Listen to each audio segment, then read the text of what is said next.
What's good, meaningful movers? Welcome back to Moving with Meaning, the podcast, where actions have meaning, words have meaning, and we open up the conversations to discover what's your next move.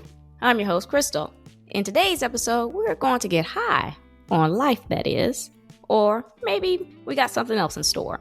We're going to get out of the danger zone and find the release region. But you know how we do it here. We need to set that theme, so let's go ahead and do that. The word of the day is nebula. Ever been in a dark place, surrounded by all things bad and wrong? For some, this can be incredibly disconcerting, and all we want to do is escape. But consider this. The only way you can see light is against the darkness. The contrast is needed for you to savor in the light and be inspired by it. Well, that's enough of me talking. How about we introduce our guest? And there's no one better to do that than herself, Becca. Why don't you give the people a bit of background about yourself and what you're going to share with us today? Great, Krystal. Thank you. And such words of wisdom, really, because to get to the other side, we have to go directly through it. Yeah. And so on that note, I help stressed, stuck, and traumatized individuals process and release self-defeating emotions and the pain that goes with it so that they can effectively and gracefully handle any personal or interpersonal situation. In other words, I support people in becoming emotionally resilient. Yeah, that's what I do as an emotions therapist. I like that too. That's my brand, emotional resilience. I mean, it's so much more than just emotional intelligence. Yeah. And when people think about resilience, because that's what I thought about it before I actually look this up. I thought strong. I can make it through, but it's actually being fluid, flexible, adaptable. In the flow. Yeah. Yes, very much so. Yes. So I wanted to definitely just throw that in there because we got to get them on the right path before we start talking about it. Well, and what we like to say ultimately, and we get better and better at this, is surfing the waves of uncertainty with grace and perseverance. Like surfing, let's say, you got to keep getting up on the board and you get knocked off and you go back up, then you progressively get better. And with emotions, like everything else, we are energy, you're energy, I'm energy, everything around me is energy, and emotions are energy too. But we associate sensations with them that with the difficult emotions don't feel so good. And so it's like, oh my God, getting up on the surfboard over and over again with these emotions. Oh, yuck. But I just want to say that it gets easier. And that's what my work is committed to, is helping people move through these emotions so they can process and release them so they don't have to deal with them anymore. And that's true. I mean, it depends on how deep is the trauma. We know now from research that everybody has trauma to a lesser or greater degree. And how can we move through that with ease? And I have to say that it's hard to do it with ease, but I have ways in my work that makes it easier for people. Okay. Yeah. We're walking through the dark night of the soul, right? That's good. That's poetic too. I like that. That's really good. Now, you mentioned this before. Much of who we are comes from how we were treated as a child. Can you elaborate on that, or maybe even give your own personal experience on that? Yes, I think probably my own personal experience will stand out just as well as a definition. I grew up in a very challenging childhood. We all have certain challenges, some of us greater than others. In my particular situation, one of my parents was mentally ill and medicated with alcohol and was argumentative and mean and abusive. So it was almost like a different person came out. I could probably manage with her bipolar, my mother, her bipolar, but when she got drunk, the demons really came out, and she used me as a sounding board as a little girl growing up. This is what we call developmental trauma, where you're marinated in it for your entire childhood. Eckhart Tolle has a good way of putting it. He calls it a pain body. So that people who are in pain have these pain bodies that come out. They're kind of like demons or monsters. And so they have to be fed, as Eckhart says. And so they're looking to be fed. And so my mother would do things to make me angry so that she could feed off that and argue more and fight more. Consequently, I learned that I better shut up. Yeah. But that takes its toll when constantly I'm told to shut up, or if you don't have anything good to say, don't say anything at all. So none of my difficult emotions were welcome in that environment. Today, we know in healthy parenting, we call it attachment parenting, that if a child starts crying, the parent says, well, honey, what is it? I see that you're upset. Do you know what you're upset about? That invitation from a caregiver allows a child to be in touch with their emotions and grasp it. Well, how many of us have had that in our childhood? Yeah. So as I grew up, I was very anxious. I was depressed. I was argumentative as an adult. And argumentativeness, we know people who are arguers, right? Yeah. And I call them debaters. Okay. Well, that's a nice way of putting it. But some people just want to be angry. Yeah. And the anger, actually, what we learn in emotions is that some emotions, and if it's all energy, some emotions are different. So anger is a ready, hot emotion that comes up and armors us so that we don't have to go underneath it, because it's actually usually covering up deep hurt. Yeah. And the deep hurt just is so tormenting and is so painful that we would rather be angry than be hurt or sad or explore that. And that's why we see all of these people crawling behind the wheel of 2 tons of car or SUV, and they're just angry, and they're looking for a way to express their anger. But the problem is they're angry about the wrong thing. The person who pulled out in front of the angry car driver, that's just a reason to move the anger through. They crawled behind that wheel because they were pissed off to begin with, and they're angry. So they're not exploring their anger. And I have to say that we do have a very angry culture. When I do workshops around anger, they're some of my best attended, and mostly it's women. Women are really angry. And I think a lot of it has to do with they were told to keep small growing up. Yeah. And only say the right things and do the right things. Of course, it's that nice little girl syndrome, right?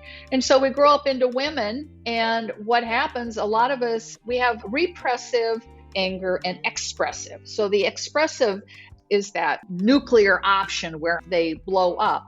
The repressive is going in and grumbling and complaining. And you see this like in a workplace where it used to be the around the water or the coffee maker or whatever, and people are talking about this or that. That's sort of repressed anger. Okay. And what we learn, among many other things around anger, is that it's our power. In yogic science, it's the 3rd chakra. It's the solar plexus. That's where we hold our power and our anger. And what we learn is to handle our power. So it's not about repressing it. It's not about expressing it like this. It's about being able to have a challenging conversation, for instance, so that I can tell you what's on my mind and my head, and we can have this wonderful interconnected conversation. But you can often see people, they see a difficult conversation as something challenging and don't want anything to do with it. Time and time again, you see people go, they ghost you on the phone. They won't call you back. They just are silent because they don't want to have that difficult conversation oftentimes. Yeah, so many of this relates to me both personally and professionally on both levels. Yeah. I know I was argumentative with my husband in my early years. I couldn't understand that, and I would see him do what you're talking about, where he would repress that. He struggles with difficult conversations, and the way that he kind of copes with that is he says, give me a minute to respond, and then he comes back so that he's not saying anything. I mean, he's just like, I can't do that. I can't react like fast like that with you. Like, give me a minute. I appreciate that now. I didn't then, because I was like, why would you make me wait? Why would you make me wait? And I understand that it's more or less, no, let me process something because I don't want to hurt your feelings. Because the way that I'm feeling in this conversation, in this moment, is not going to be good if whatever, Right, exactly. To have that space, what a smart way to do it. And I know a lot of us, for myself, when my mother was coming at me or arguing, I needed to have it solved fast because it could go in a very, very bad direction. And so I wanted it done right here, right now. I wanted it fixed. There was no room for waiting. Yeah. But being able to have that space is a real sign of emotional resiliency.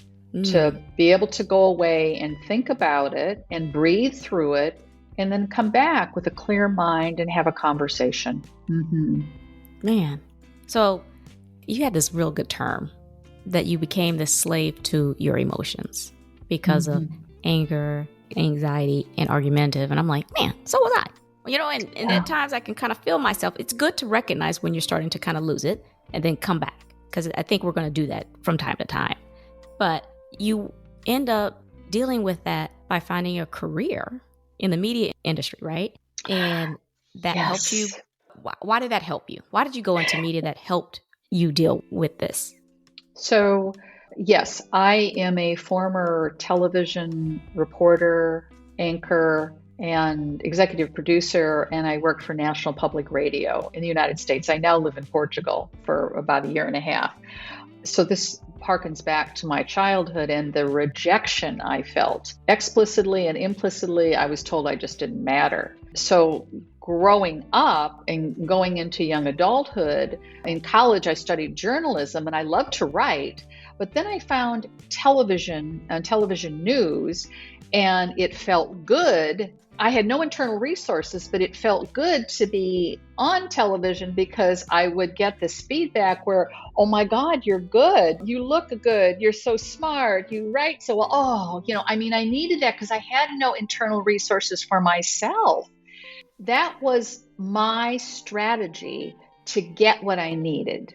We all try to find strategies where, okay, I'm the smartest one in the room, or I'm the prettiest one in the room, or I'm a jokester and I am such a comedian. And, we all cling to something that is going to seek approval from other people. Mm-hmm. As human beings, we're constantly seeking approval and trying to avoid rejection. So for me, my smart strategy was a high profile position in television so that I could get all these goodies.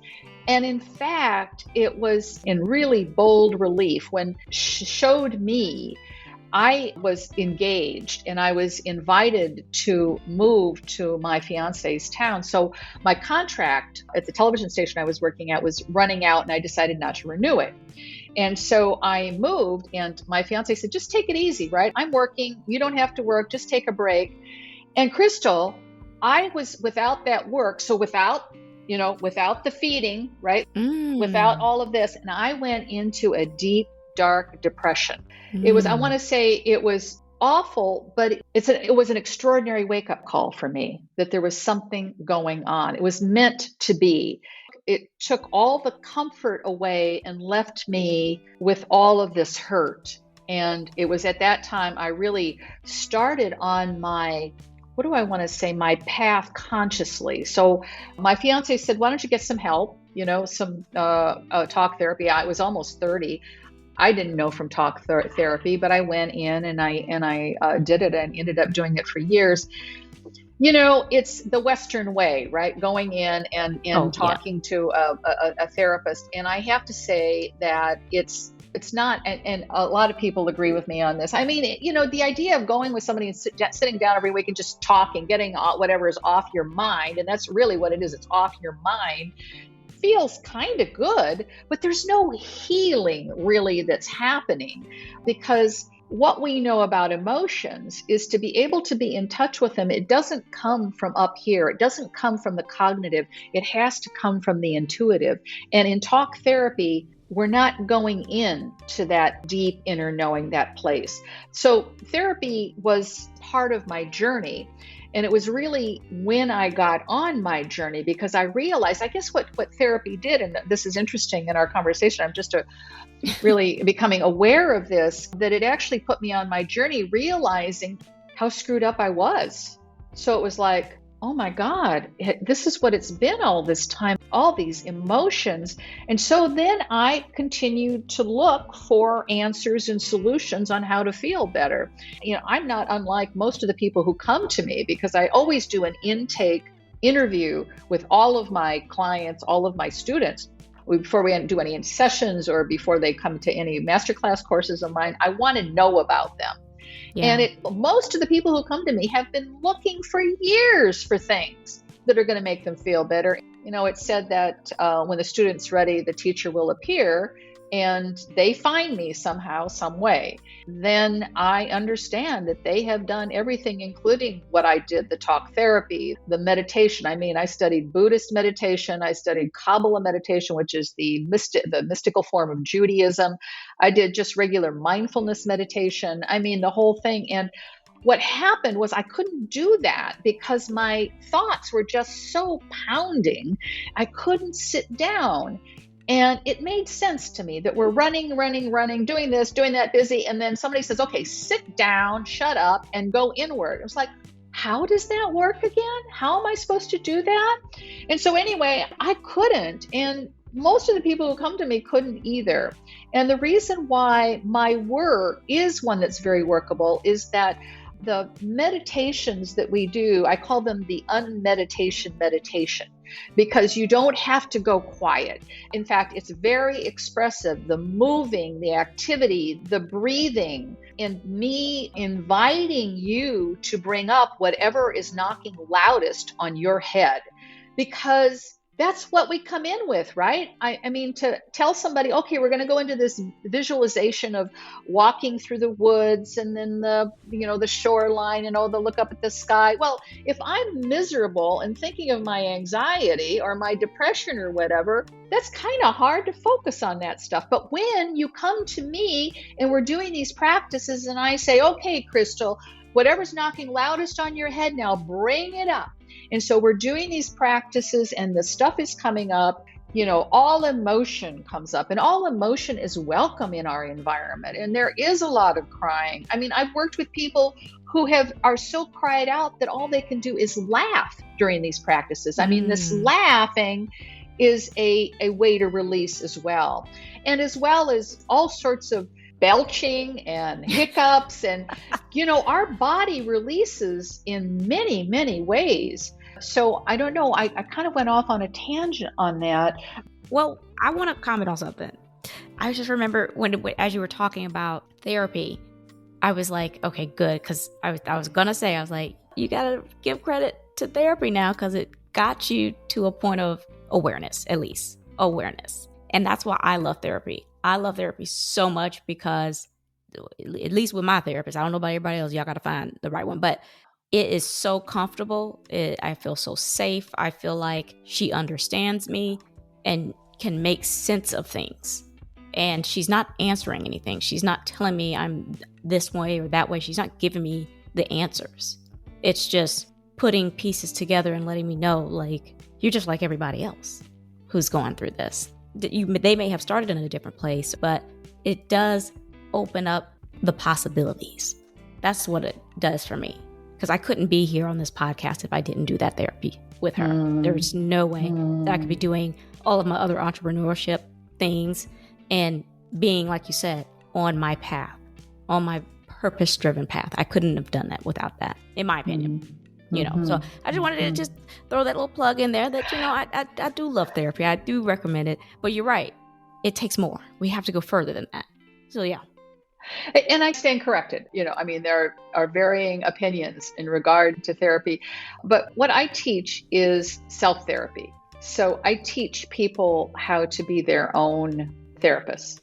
And it's always Okay. helpful to be to see a coach or a guide or a therapist, but to be able to learn how to manage ourselves in regard to that is very important. And I highly recommend having somebody in our life like a mentor or a therapist or whatever that looks like for us to bounce things off. Absolutely. I think that there should be coaches for the coaches, as it were. Yeah. So you said that you went and you set off on this path, right? So you've gotten this huge moment for yourself, and you were influenced by this book, Emotional Liberation. Yes. Tell me about that, and then how that kind of led you off into this particular special yoga that I'm not going to say right now because it's so new. I've never heard of it. So yeah, tell me about this book and what happened. So I encountered this work, and the creator and developer of it, GM Khalsa, actually wrote the book in about 2013, and I came into the space about 2014 and was introduced to the work. He was a teacher, a yoga teacher for 40 years, a teacher of Kundalini, which is sort of an esoteric form of yoga because of this movement and the expressive, mudras and breath work and in all of that. And, I wasn't particularly spiritual when I started this work, but of course, anytime we go inward, that's spirituality anyway. I mean, when we are communing with ourselves, that is spiritual. So I encountered this man who wrote this book, which sets forth using our emotions as our inner guidance system with a palette of 7 different emotions, including anxiety and anger and depression, guilt and grief, and self-doubt, which is shame. And importantly, one that we don't even think of as an emotion, but desire. And desire is the mother of all emotions because we need a desire in order to do something. So if I desire to write something down, I need to desire to pick up this pen. If I desire to have a loving, respectful, kind relationship, that's a desire also.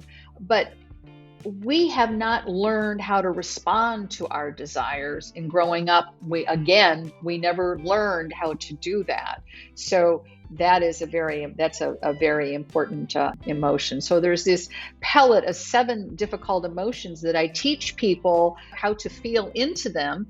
And that awareness is vital, right? That awareness is vital. The more aware I can be of what I'm feeling and why I'm feeling it will allow me to figure out what to do about it so that we can process it and release it. The issue is that so much of what is tucked away in here, we have not had any way to release it at all. And this backlog of stuff can be years deep. And so we start working this and releasing this little by little, and depending on the extent of the trauma, it can take an hour or 2, or it can take years. And for me, it took years. But when we do it, it's enduring healing. It's permanent healing. Ooh. And that's good too, because you said like a lot of good stuff about using your emotions to be your inner guidance system, almost like a compass to let you know what's going on. I love that. Compass. Oh, yeah. Oh, okay. Can I use that? Yeah, of course. So when you say you have difficult emotions, did you have 7 difficult emotions, or what are some difficult emotions that you Oh gosh, yes. I had the whole thing. Wow. I had all of them. What is a core emotion for all of us is the feeling of not being loved or not being enough to be loved. And for me, because I was just in that pressurized childhood all those years, when I worked through these emotions, they went pretty quickly, except for the self-doubt, the shame piece. In yogic science, we're not just the physical body. We're an etheric body. We're an energy body. And the trauma is stuck in those invisible bodies as well, and it can go deep. So what I started doing was working with plant medicine, in this instance, microdosing psilocybin that went deep and within the framework of emotional liberation, and was able to, with the assistance of the plant medicine, to be able to bring up these last remnants of shame that were with me in order to let them go. So I started with the plant medicine, microdosing, and of course I wouldn't ask my students to do anything that I hadn't done, but it was such a revelation for me, Krystal, because to know that, there's some stubborn things that are going to be kind of left there, and how do we clean house on those? Well, this is the way I see it. Mm-hmm. Mm-hmm. That's good. And that brings me to that one point that you mentioned before. Our difficult emotions are a bridge to our souls. I really like that. Yes.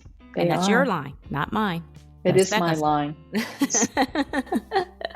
It is my line, because it's true that we don't know how, if you ask most people, they don't know how to be in touch with their soul.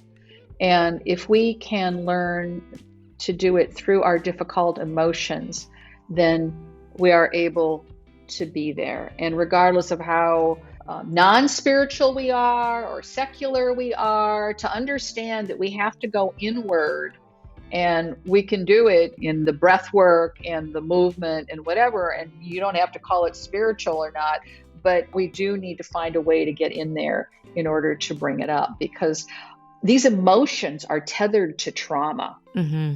And so how do we get to them? And that's the $1 million question these days. And, all these practitioners are looking at how to do it. And for me, I found this way. There's, numerous ways to get to it. I find this one efficient and effective, and that's why I teach it. Honestly, that's great, because it's personal to you. And those are the best kind, isn't it? Isn't it though? Yeah.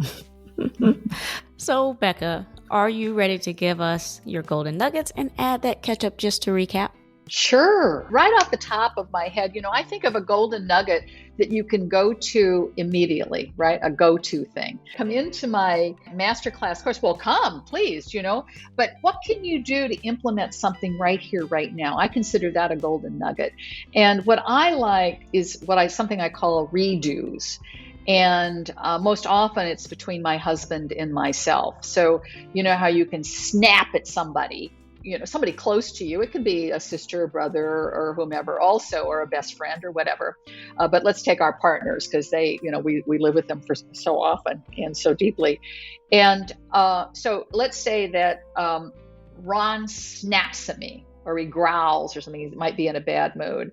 And I'll say, I want a redo. So now both people have to be on the same page for redos, always, all the time, that we can do redos in our lives anytime. So often we will he will say something. I'm trying to think of the latest thing. It was just a couple of days ago that he said, and then I growled back at him. And about 5 minutes later, I realized that it didn't feel good. And I came back and I said, I'd like to have a redo. Let's do a redo. And so you start back up. You start from the where, if there's a request, he makes a request, and he does it in a way that is respectful, and then I answer him in a way that's respectful. And oftentimes the redo brings about, well, certainly a smile, or sometimes giggling or laughing about it, and it makes it turns tension into a lightheartedness. Yeah. And it really helps in intimate relationships, a do-over. I like that. In college, we call them repeat and deletes. When you fail a class or whatever, or got a D or whatever, you can take it the next semester and it'll delete the past one. It was interesting. That's what came up to mind when you said that. And I was like, oh my God, that's good. Let's repeat this and let's try it again. That's and that way I'm not holding on to what happened before, because I know we're capable of more. Yeah, and exactly. And importantly, we learn as we go along. So we have to think about what we did and how we're going to do it differently. And then that can just move into other places in our lives. So when we do a redo, we have to be aware. We have to be aware of what I said, of what they said. We have to take responsibility for ourselves. Both people have to. But he may not be a villain in this. He might have said something and I might have bitched back at him, Yeah. and he can say, he does, I want a redo. Oh, yeah. And it's like, oh yeah, I was a bitch, wasn't I? Can I say that here? Yeah, of course. I love it. I could talk to you about this all day. But, well, folks, that's the episode today. How much of how you were treated as a child has manifested in who you are today? Is there a longing for peace and for its lasting effects? It takes a special soul to survive among the darkness and within the shadows. Then find the light within. I think that is a perfect description for emotional liberation. I truly appreciate Becca for sharing her vulnerability by shrouding her pain in an industry fueled by accolades until it no longer filled her cup. You have to wonder, did it ever? Withdrawal can be a lot like that. Pain in the detachment from a false sense of safety to nurturing the security of the soul. I hope Becca's story has found its way to you, and if you are a fellow Kundalini liberator out there, I want to hear from you. I love it all, and so will someone else. Before I let you go, Becca, why don't you go ahead and remind the people who you are and where they can find your resources or reach out to you.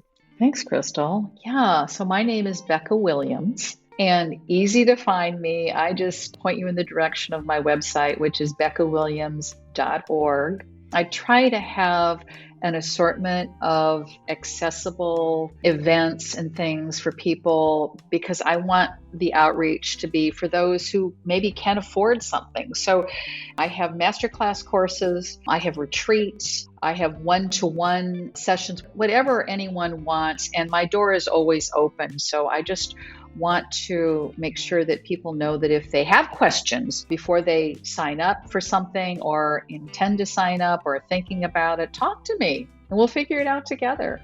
I love it. I'll make sure to include all of Becca's resources and connections in the episode description, as well as on my website's resources page, movingwithmeaning.com. Make sure you guys subscribe to the show, Moving With Meaning, the podcast, and tap that alert bell so you know when these episodes drop. I am on Apple Podcasts, Amazon Music, Spotify, and YouTube Music. Please share, like, repost, and follow. Tag someone. We are creating a community. Quick housekeeping before you go. Follow me on Instagram at movingwithmeaning82. Also connect with me on LinkedIn. I do dabble in TikTok at Krystal B. Clark. My YouTube channel is up. Kindly run over there and have a look or two.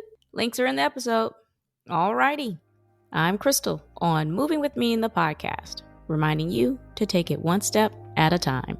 All moves have meaning. Check y'all later.